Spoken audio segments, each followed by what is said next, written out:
kebun nanas. Sudah ada Kang Alan yang sedang panen tuh. Kenalan. Oh, Mario.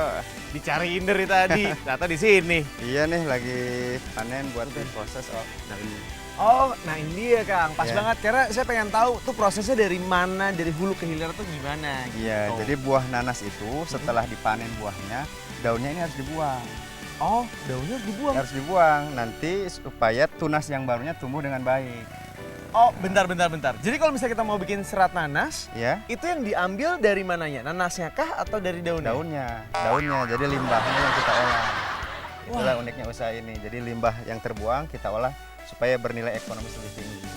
Gokil. Jadi kalau misalnya mau ditanya gitu ya, apakah kemudian dari nanasnya? Bukan, tapi dari daunnya yang biasanya nggak kepake, udah gitu malah jadi hamam gitu ya kurang lebih ya.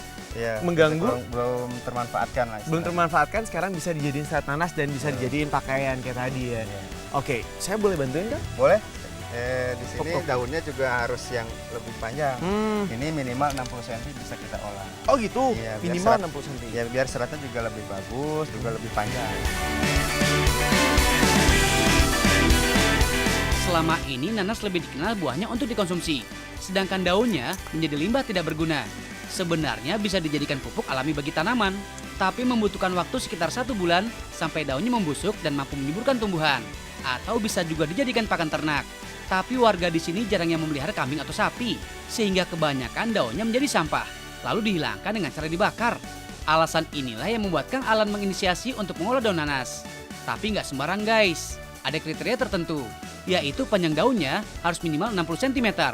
Peraturan ini dibuat agar para petani yang menjadi supplier bisa disiplin untuk tidak merusak daun saat panen nanas. Terdapat 10 petani yang bekerja sama dengan Kang Alan, dan semuanya berada di daerah Subang yang memang sebagian besar penduduknya merupakan petani nanas.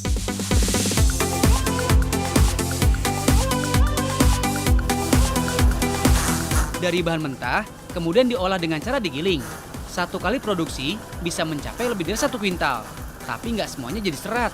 Biasanya yang jadi hanya sekitar 3 kg aja. Setelah digiling, daunnya harus dibersihkan lagi demi mendapat serat terkuatnya.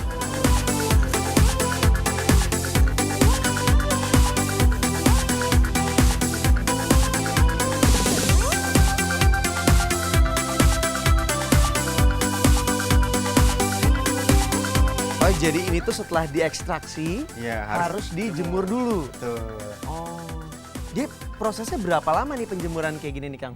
Penjemuran biasanya 1 sampai 2 hari. 1 sampai 2 hari. 2 hari itu kering dan bisa diolah ke proses selanjutnya. Oh, nah pas lagi ekstraksi itu kan kelihatan warnanya agak hijau gitu Iya, ya. betul. Bisa jadi putih tuh gimana ceritanya tuh Kang? Kalau sudah kering ini otomatis warna akan menjadi putih. Oh, oke. Jadi kita proses penjemuran selain untuk menghilangkan kadar airnya juga untuk merubah warna dari agak kehijauan menjadi putih. Oh, oke.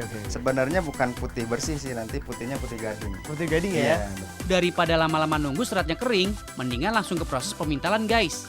Karena produksi jalan terus, jadi selalu ada Yang menurut saya magic banget karena saya selalu bingung gimana caranya bisa ada benang-benang dikaitin sampai jadi kain. Ini proses yang ribet sebenarnya Kang ya? Iya. Oke, ini Menggunakan alat namanya ATBM, ATBM. alat tenun bukan mesin. alat bukan mesin. Betul. Jadi ini tergantung kemampuan operator ATBM-nya. Oh. Tapi kalau yang sudah terbiasa, biasanya 1 meter itu bisa dalam waktu 2 hari. 1 meter 2 hari. Wow. Oke, tapi dari dalam Indonesia, di luar negeri belum ada? Di luar negeri itu ada, setahu saya ada di Filipina. Oh. Itu, tapi prosesnya bukan ditenun, itu diproses jadi kulit atau leather. Oh gitu. Iya. Wah, berarti bukan tidak mungkin kalau ke depannya orang-orang kita nggak tahu ya, misalnya di Paris Fashion Week tiba-tiba ada peragaan busana dengan menggunakan serat nanas itu sendiri nih Kang. Tuh. Iya kan? Ini juga sudah banyak permintaan, termasuk dari Paris juga ada apa yang sedang uji coba.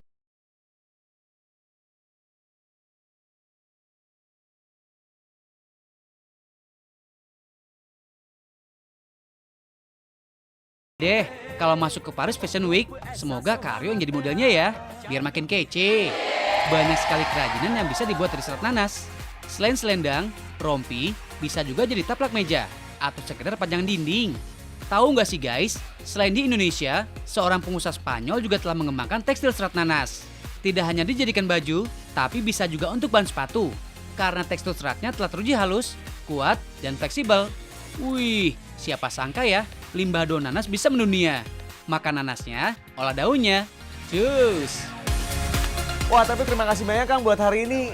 Saya benar-benar belajar banyak banget di sini dan mudah-mudahan nggak cuma saya yang belajar, tapi juga yang di rumah bisa belajar banyak dan terinspirasi juga sama apa yang dilakukan sama Kang Alan gitu ya, untuk membentuk merubah dari bahan-bahan limbah menjadi bahan-bahan jadi yang jauh lebih bernilai, seperti halnya yang kita lihat di depan kita saat ini.